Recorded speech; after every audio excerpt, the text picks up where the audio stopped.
Good afternoon, everybody. Welcome to the Public Safety and Health Committee meeting of the Cleveland Heights City Council. Today is October 15th. It's 5 o'clock. I'd like to call roll. Ms. Larson? Here. Mr. Cobb? Here. Mr. Posh, that's me. We have a quorum. All of us are present. And we have a special guest. Councilperson Petrus has decided to join us. He's sitting at the table. I understand we're going to have some city employees come in a little bit. We have a pretty simple agenda. The first item is street safety. The next item is deer management. Let's just jump into the street safety issue here. So there's a lot of good things that we see that the city is doing when it comes to street safety. We've got a Safe Streets for Cleveland Heights initiative. We have the multi-city Safe Streets Alternative Transportation Group. We've got traffic calming going on. We've got speed tables. We have traffic circles. We have big data software where we look at cell phone data and we're able to somehow determine how fast people go and drive down our streets. But we do know, and this is a little bit of a recap from our last meeting, citations are down because we're limited. Our police force is limited. Back in 2015, we had about 10,000 traffic cases in our courts. We're down to about 4,500 right now. And again, this is really not due to people not wanting to issue citations. It's really more of a resource issue.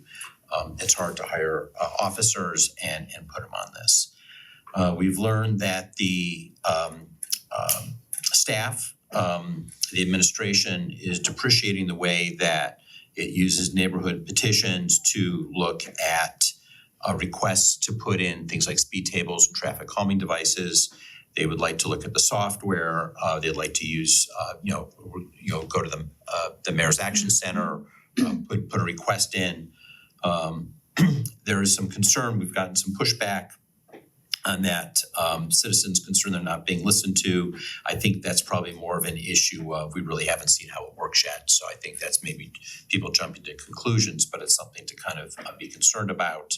The whole reason for this switch is there's been a lot of times where someone worries that they see multiple speeders going down their street and they're concerned. They want a traffic table, and in the real world, that's more of a perception of a unsafe versus reality. At least that's what was addressed to us by the administration. And when I was young in Cleveland Heights, after college, Cleveland Heights was known for you never speed here. You just don't speed. So I've got some ideas I'd like to discuss with the committee on where we could go with this. And it's going to require some help from the city administration. But it would be, I think, good for us to focus on some targeted focus areas. And one of my questions for the administration, and there's not anybody here to answer it for us at this time, but I will get an answer for it, is we have devices that go on telephone poles and they record speed. And part of that is they track the data, or at least most of those devices do that. I would like to know, what do we do with that? I mean, do we have hotspots? I mean, when traffic calming is done in an area, do we use those to determine if the traffic calming has really indeed gotten better? So pipe on up if anybody has anything to add on any of these. I did have a bit of a concern because the information we were getting from the administration was that average speeds on streets where people perceive speeding didn't justify the traffic calming. But giving my own street, for instance, there are times a day when everybody's speeding as a cut through to get to work or from work or pick up kids at school and they're late. And it's a school zone. It's supposed to be 20 miles an hour as soon as they hit the sign. I think that kind of data collection, if they targeted an area, would be helpful for people to know. Number one, we are trying to get some data. And then if we can see that data, I don't know what it looks like. If it's an Excel spreadsheet that says on October 15th, there were 5 people speeding excess of speed. I think that's really a good way to start, is for the targeting Jim, and I think that's what I'd like to know from the administration. How are you gonna, you know, it seems that the speed table is working where they place them. How are you gonna strategize who gets them? Well, I think the reason I'm bringing, there's sort of like a fine line between, where our duties as council people start and stop. Yeah. But part of this comes down to sort of like a funding issue. Yeah. Okay, so when you mentioned what you mentioned about the items on the polls, if that is a quick way that we can determine if money is being put to good use, that certainly is in our ballpark. And I think one of the things that we can ask for in the next round of budget requests is more of those devices. So if street calming is going to go, for example, there was one put on Harcourt, there was a device that was put on Taylor. We have Lee Road, for example. I would just love to know what the average speeds are on that road and where it goes. And this is by using devices. It really is more effective than hiring people we can't hire. Yeah. Normally it would be, I would want to support bringing on more officers, but we have trouble finding officers right now. I also have a wonder. Now, there was a pedestrian that was hit on Coventry 2 weeks ago. Maybe the administration will look at where people have been hurt, which is not the best way to determine putting in devices, but Coventry, we had that as a update. The Coventry Village had asked for $28,000 for traffic calming on Coventry because pedestrians didn't feel safe. And we agreed to take that money out of ARPA, because that's where they asked for it, out of ARPA. And thinking that would be part of the $400,000 that was on budget for 2024. And Coventry doesn't have traffic calming yet. So I'm hoping that in 2025, we can start to see that targeted, especially since someone was hurt.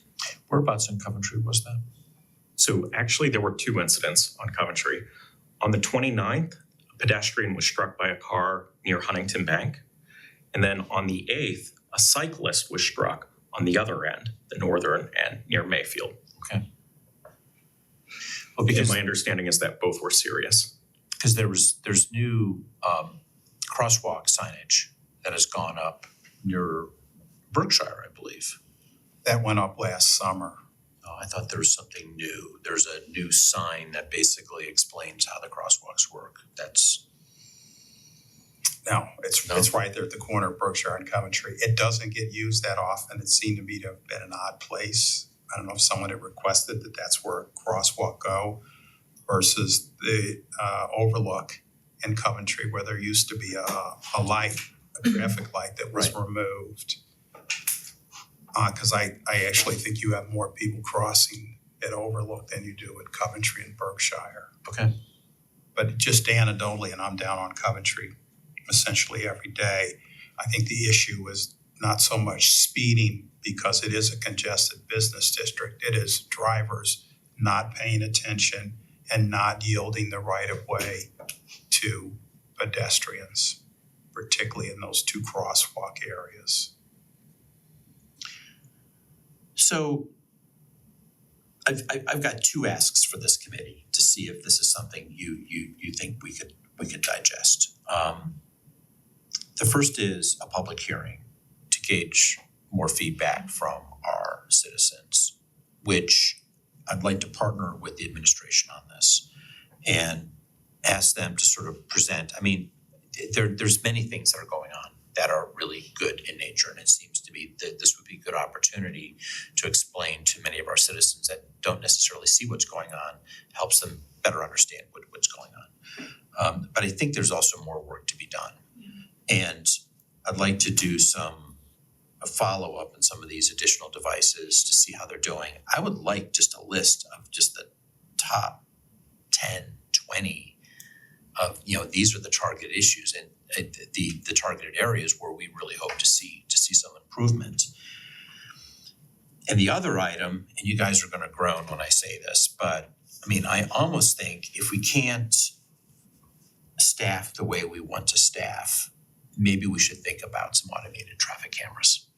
Not necessarily as a opportunity to, hello, Mayor. Have a seat, please join us. So we're sort of winding down our area on the street safety and talking about a public hearing, and what you had just missed is doing that in partnership with the administration. There's lots of things that are going on that we already discussed. I can get with you later after the meeting, but it gives the opportunity for the administration to sort of go over that. But I think there's also issues that I think the community would like to sort of like talk about, get off their chest. And, you know, one of the things when I've spoken to our police chief is that we are, it's just hard to get resources. I mean, and this is not in Cleveland Heights, this is everywhere. We just don't have the kind of resources, which is the explanation that was, you know, given to me and others on why our citation count is down.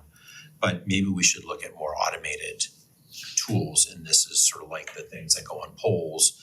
This is also the possibility of maybe looking at some traffic camera legislation.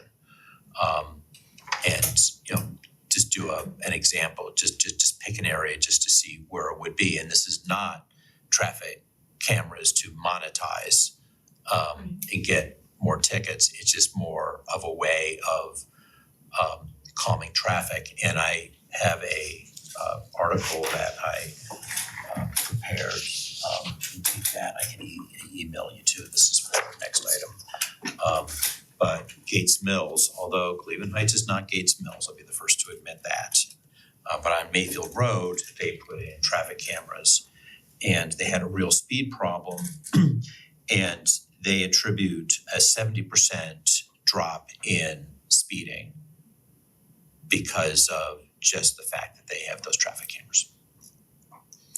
And this is not, I mean, we don't want to be known for traffic cameras. We don't want to be known for, you know, charging people for, you know, reckless tickets. But I mean, we see some pretty crazy driving in Coventry, and we've seen loss of life in some of our streets. I think it would be something that would be just a way that we can add some level of safety, and this is something that we could work through in our role, providing legislation for. But as part of the hearing, I'd like to see what citizens have to say about it. I mean, we may be handed our head. People may think it's a bad idea. They may not. I mean, I would tell you there's more people that communicate with us because they feel people are driving too fast than I think. I want to drive faster. Right. So there's a lot of stuff I discussed, we talked about regarding traffic safety. Is there thoughts, additional thoughts? Yes, Mayor.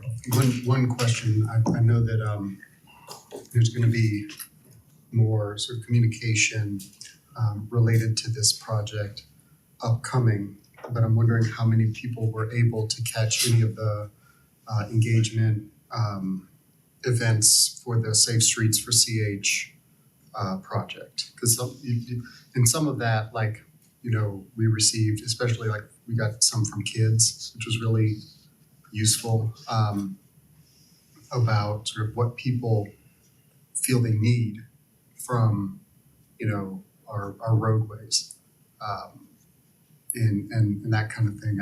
I hear you though, and I definitely agree with you that anything related to automated traffic enforcement in Cleveland Heights will definitely need a robust public conversation. And I have to hand it to you.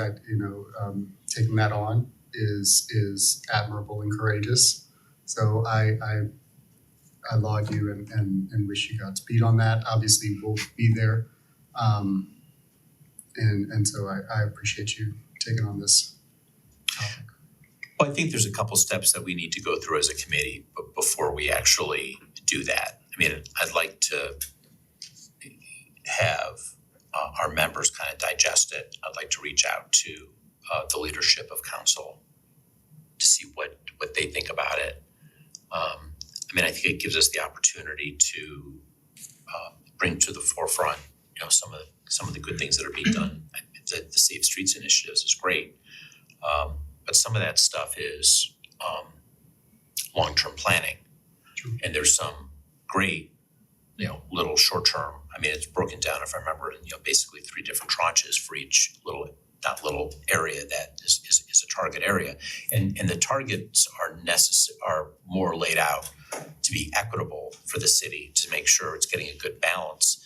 Those targets might not necessarily be on where the infractions are happening. This is something that, you know, I need to be better prepared for. I need to ask your team, but I mean, you know, maybe north side of Mayfield, you know, Mayfield and Coventry, you know, maybe that's a high risk area. We know Lee Road is a high risk area, certain areas in Coventry with the 2 you know, accidents with the bicyclist and the pedestrian that was hit there. I mean, I think the issue here is if I think the community would feel a sense of gratitude if we look at it, whether it's done or not. You know, I think our job is to explore these kinds of things. And again, you know, our head may be handed to us, and you know, people may feel like it's an awful idea. And if that's the case, so be it.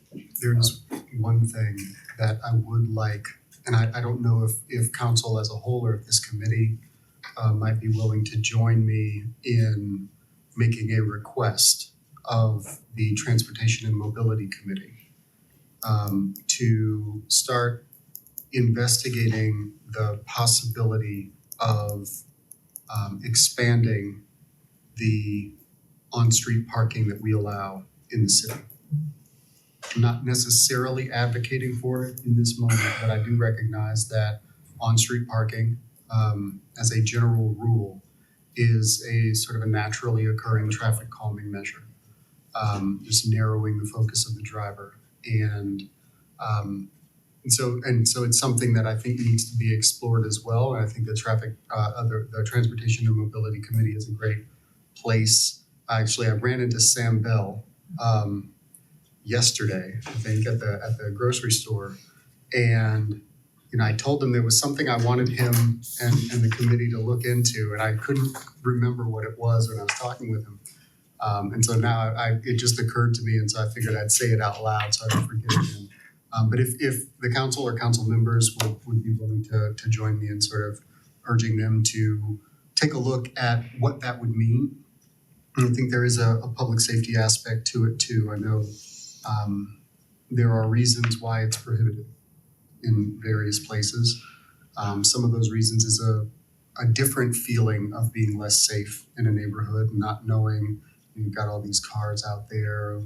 Is there somebody hiding behind the car? Those sorts of feelings that people feel, you know, have an impact on their quality of life as well. So there are trade-offs, but I figured it was something that would be extremely appropriate for that committee to take a look at and then provide us with some recommendation or advice, possibly about locations or, you know, it doesn't necessarily have to be expanded to every street 24 hours a day or something like that, but there may be places where it's optimal and it could have an impact on road safety. Sure.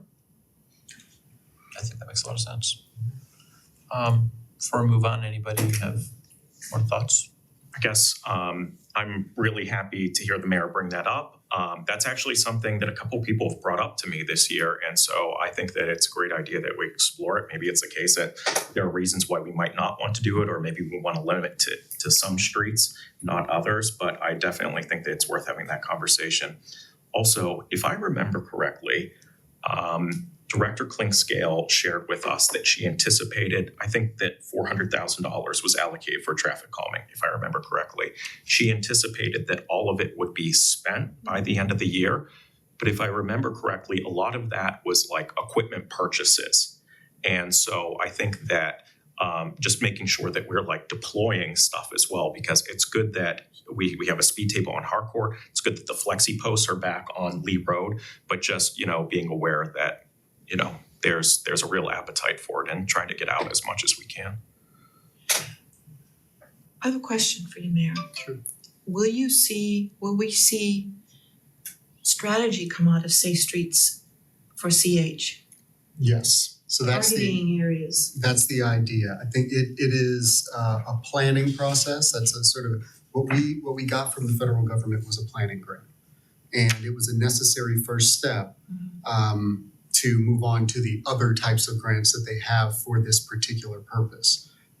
Right now, we're going for a demonstration project grant, and then we will go for a more widespread implementation grant from the federal government. I'm hoping we've been pretty successful with the grant writing, so I'm feeling optimistic. I'm not counting any chickens, but yes, that's the idea. Is basically sort of doing a real planning exercise so that we understand in a more data-driven way where and what the problems are, and then we can start really addressing them in that strategic way that doesn't, spin our wheels or duplicate efforts or miss opportunities for real impact.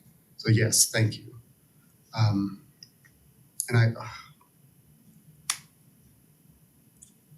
One more thing and this is, I think, something that you would appreciate.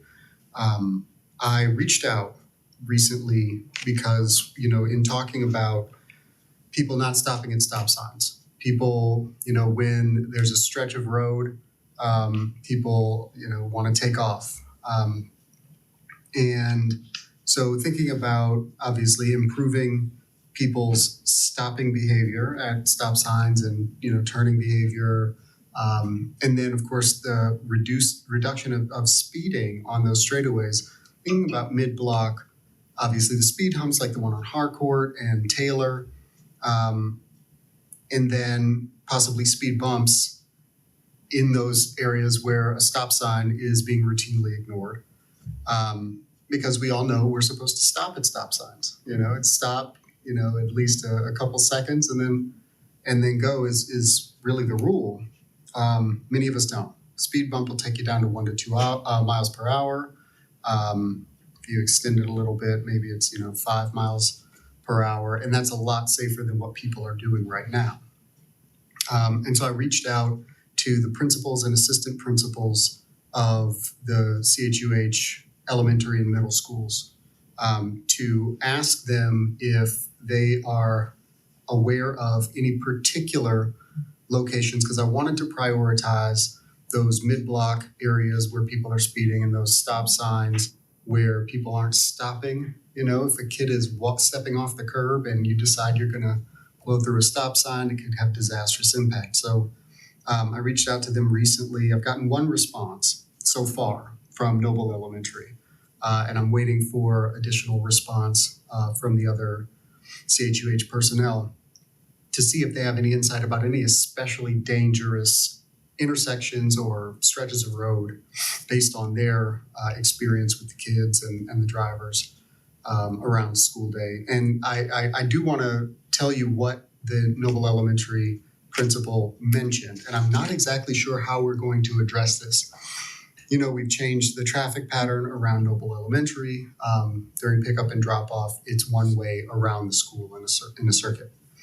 The principal mentioned that one of the things that is really important to him is that he's noticing that people are speeding on Noble in the school zone during the restricted hours. And he had an idea that perhaps we could put speed humps there on Noble.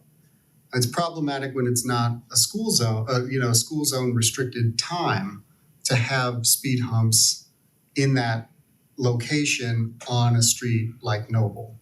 And so he suggested the possibility of what they call a retractable speed hump. Now, I did a little bit of research, and there was a pilot in a city in Texas back in 2018 where they were doing a beta test of some technology. They installed a retractable speed hump.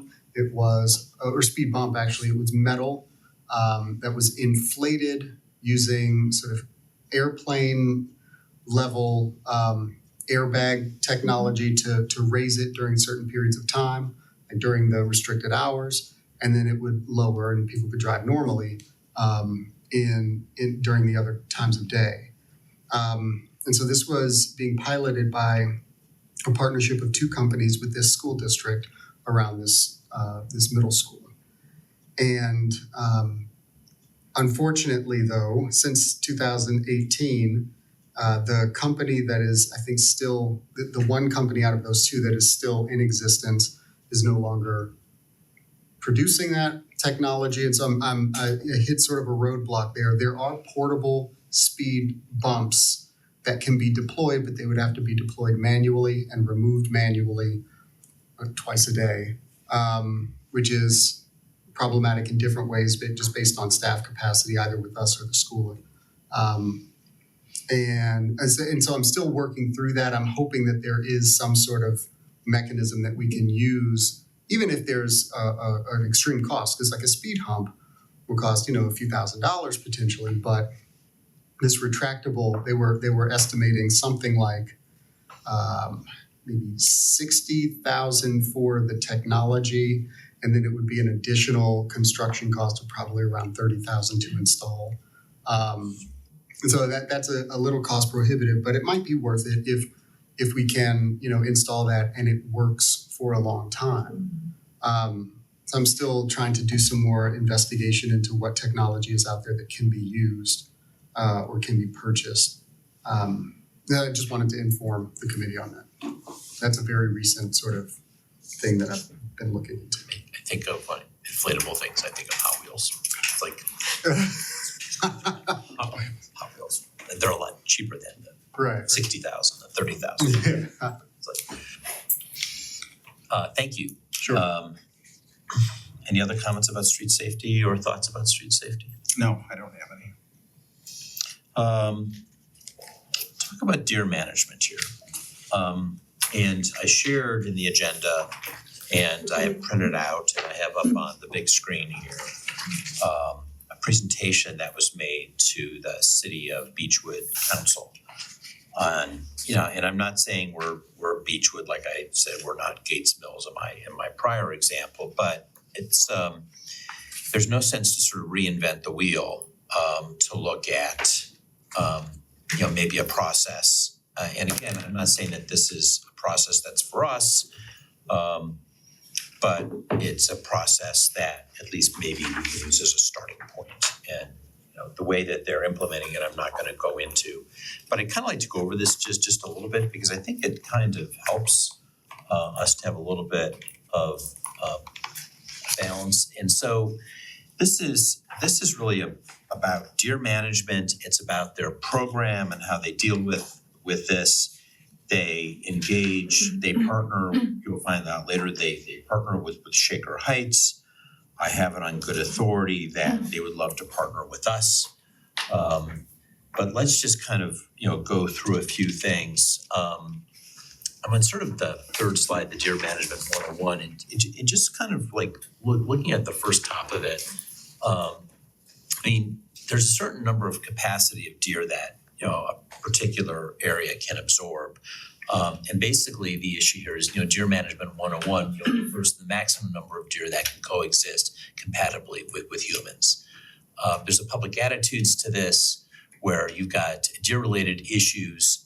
If they increase, if there's accidents, landscape damage, safety issues with pets and humans, there needs to be sort of a measurement of public attitude. There's an annual survey, and what this really doesn't get into, there's really two annual surveys that really need to happen. You have annual surveys to your population, your citizens, because this is a serious issue, and gauge their concern and their interest. And we had talked about a public hearing in our last meeting just to sort of gauge some public interest or measure the public's reaction to this. The other survey issue is actually the population. These are survey results from Beechwood. I'm just going to just skip that because we're not Beechwood. But basically what Beechwood does is they've got a decision making matrix, and if the population believes that 60% of the population believes that something needs to be done about the deer population, that sort of triggers a yes. And then the other issue is, do we have a certain number of deer pickups? And these are essentially a dead deer on the road. And there's a Ohio ODNR measurement that uses that as a benchmark. So I had some questions with staff, and I'm going to go reach out to staff at the end of this meeting. But I mean, have we done annual surveys before? I mean, how many pickups do we have? Do we have any comfort level dealing with such a matrix? There was some excitement when South Euclid came up with a sterilization program, because I think none of us want to be on the side of the rifle pulling a trigger or a bow trying to kill something. It's certainly not something I'm interested in at all. I mean, the sterilization concept certainly makes sense. But what I'm finding is the cities that do that do it in a way where they're actually doing a culling program with sterilization. And that was brought out in the Beechwood. If you listen to the Beechwood testimonies, that's the issue. There's with the prevalence of guns, there's a huge concern in our city of having too many guns, especially people shooting things. And there's other options besides guns. So there's also issues, and this was brought to my attention by a citizen, where we have a deforestation problem with the deers, which is not even mentioned in the Beechwood. I mean, they were saying our problem is so serious. We're finding areas of Cleveland Heights where we're having a deforestation just because there's too many deer in the area. And this is why you see cities and even the metro parks take part in deer management programs. So I've prepared a couple of call of actions to discuss with everybody. I do feel pretty strongly we need to have a public hearing on this particular item. I think we need to hear from the public. We need to explain some options. I think we need to try to get people from maybe both sides of the story about culling program and non-culling program. I would like to work with the mayor's office. The mayor's meeting with us on a regular basis. I'd like to get a contact person in the administration, just so we can work hand in hand with this, know our boundaries, what is appropriate for a council person to do to get involved. I mean, we have lots of feedback. We certainly have the two areas that I think intersect. One is this public hearing. We can call it a public forum and not a hearing, because I think we really want to just get interactive feedback. But there's also budget too. And we've lost the opportunity to do anything. All this stuff kind of happens in the fall. And this is the fall now, and we're setting our budgets this year for the fall. So I'm going to ask for a budget entry for a deer management program, which may not get used next year. We all may decide, we may work with the administration. It may come down to the fact that there's going to be nothing spent.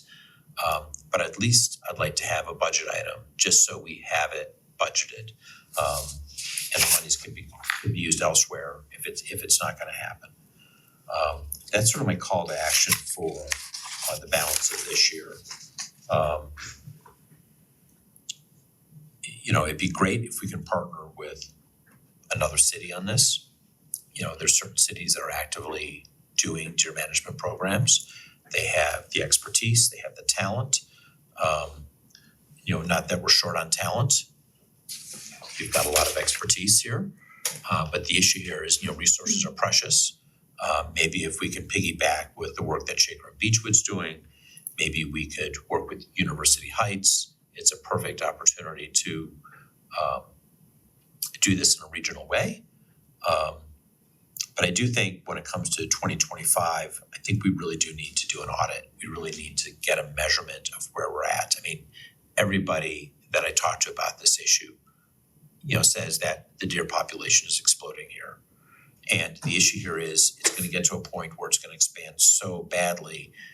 If we had to do a culling program, a couple years down the road, as if it's still expanding, it's just going to be an awful bloodbath. And I'd much rather contain that and manage that much sooner. So that's some thoughts I have. Does anybody have any thoughts on it? If you're interested in an inventory, the ODNR will conduct one. I don't know the contact there or not, but I think you just start, calling them or emailing them and asking who we can reach out to find out what the cost would be if you're looking at budget. 3 or 4 years ago, the budget would have required $1,700 for that kind of inventory. So just looking at what Beechwood has in their budget, it's about $100,000 a year that they spend. And, I would ask for a first year implementation, which might be more costly, of about $150,000. Is there a page that has their budget? Yeah, there is. They share this cost with Shaker, I think. 14, page 14? Investments. Yeah. Well, this is for the sharpshooters, and I'm not sure that's something which we're into, but basically it's $103,000 for both cities. But yeah, I think it's not just for the sharpshooters, it's also for the cost of processing the meat and getting it there. There's some reference, and that has become more costly Yes.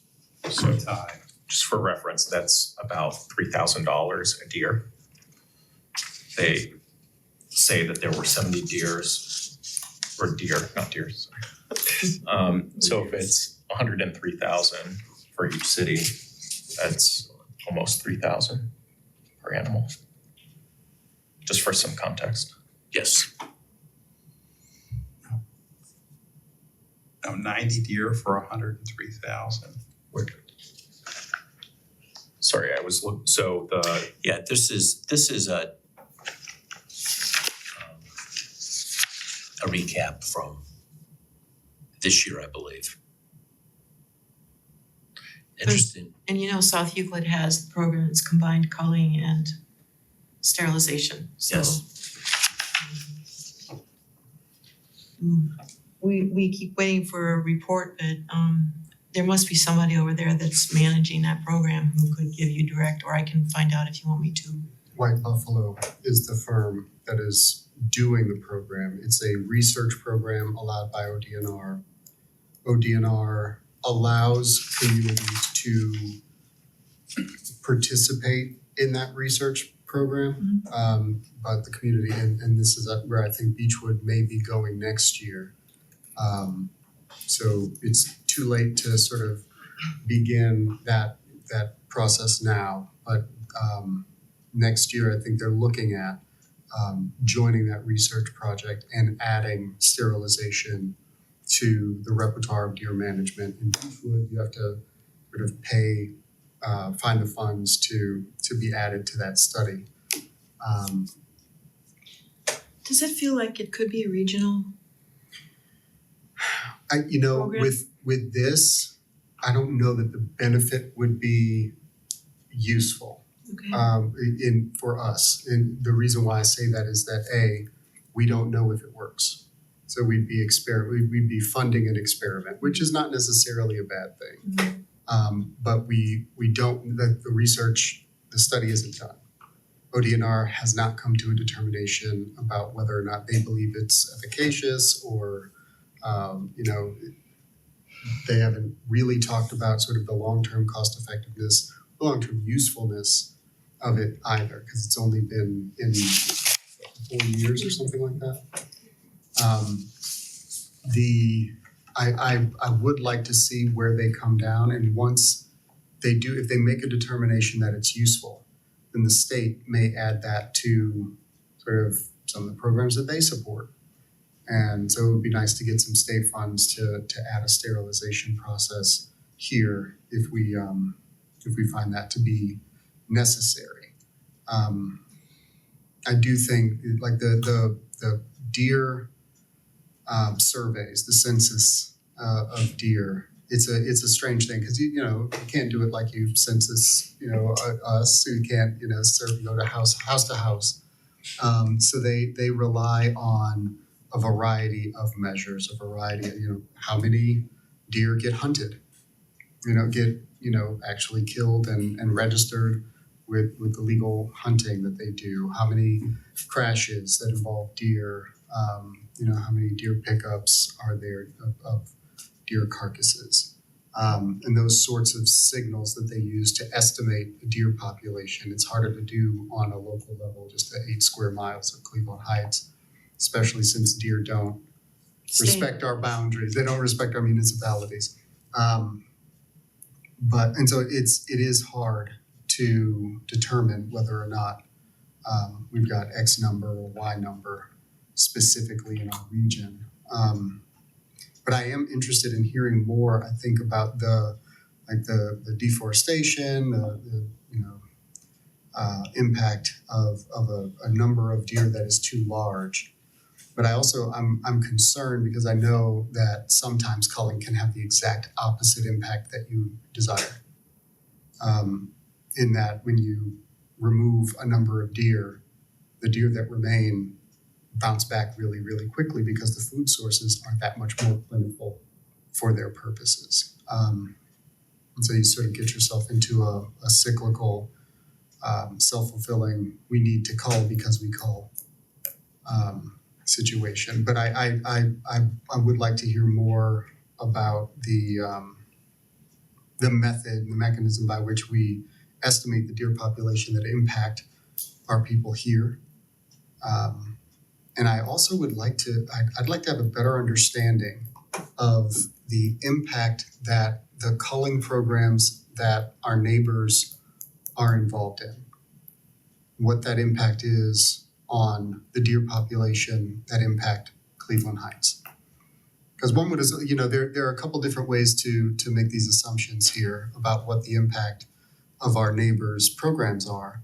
One of them is sort of anthropomorphizing the deer in a particular way and thinking, well, if I knew that if I, crossed over onto the Shaker Heights side of, Lower Lake, I'm likely to get shot, I would decide that maybe I'm not going to go over to the Shaker Heights side of Lower Lake. And, deer potentially can evolve certain patterns of behavior and avoid dangerous locations, but not in the way that we would make a decision to do so. Mm-hmm. And again, they don't know where the municipal boundaries start and stop. And so I wonder, how much of their culling influences deer behavior away from their city versus just has a negative impact on the number of deer that are in the region. And so we benefit from their culling program without actually, it's sort of a tragedy of the commons in reverse, that we're just benefiting potentially from their activity without having to engage in it ourselves. And that's something I don't have enough information about. Well, I just pulled this map up here. If you can see the Cleveland Heights side, on the far left area where the borders of South Euclid and Shaker,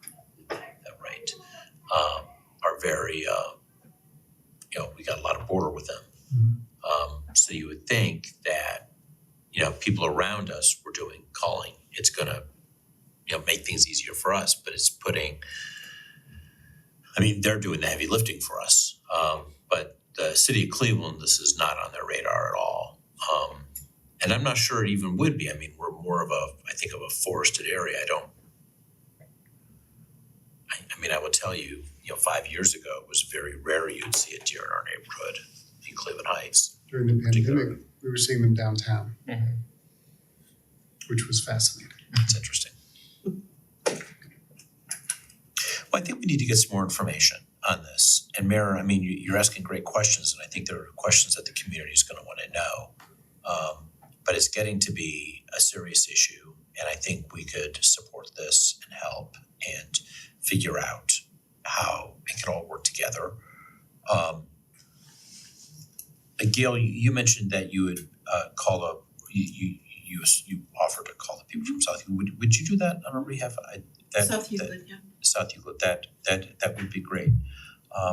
And Mayor, is there someone on your administration, I mean, maybe this is the job of the chief administrator, just because it's sort of an overarching thing. Is there someone that you can give me as kind of a main contact person? That's a good question, and I have not determined that yet.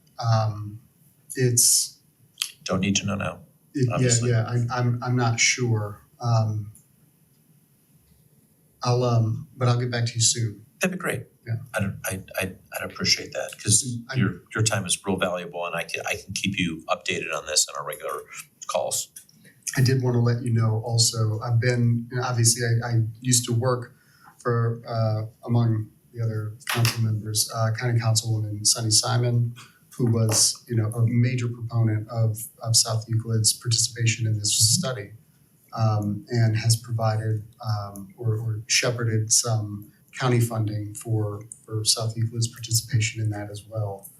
And I've been in contact with her, and she provided me with the sample survey that they did, to sort of gauge a variety of opinions in that area around this topic and the related topics.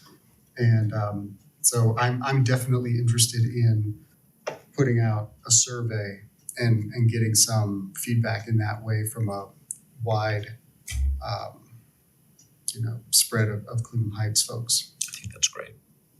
The mayor mentioned White Buffalo. I found some information about their sterilization and sharpshooting programs along with cost and emailed that to you. Oh, that'd be wonderful.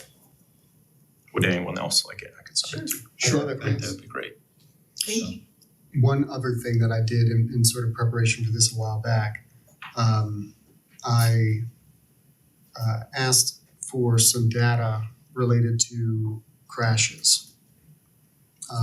And there's still a little bit of investigation I have to do, but so far what I've been able to collect, I've been told that sort of since 2019, so 2019 through, let's see, it might be 23 or 223, so just maybe 4 years. It looks like there were about 7 collisions involving deer. In Cleveland Heights. Yeah. Yeah, I think that's a statistic where that number is gonna be artificial, it's gonna be low compared to our neighboring cities, especially. Actually, Like that might yours. be through 24. That might be up like through maybe August of 24, that data. So 2019 through August 2024. I think I know during that period of time, 7 people in Beechwood that have, on Fairmont, that have. Yeah. But I think this is good data. I think this is what we need to find out. Any additional thoughts on this? No, I definitely think we need a hearing. We need to find out how the residents feel about this, because ultimately, if there's gonna be any consideration for culling the deer, I think you're gonna need a significant buy-in from the residents. Absolutely. And if there's no appetite for it, Not gonna I'm happen. not sure. Not gonna happen. So, okay. Any new business for this committee? Anybody? Well, if there's no new business, I am going to adjourn the meeting. Thank you very much. You're welcome.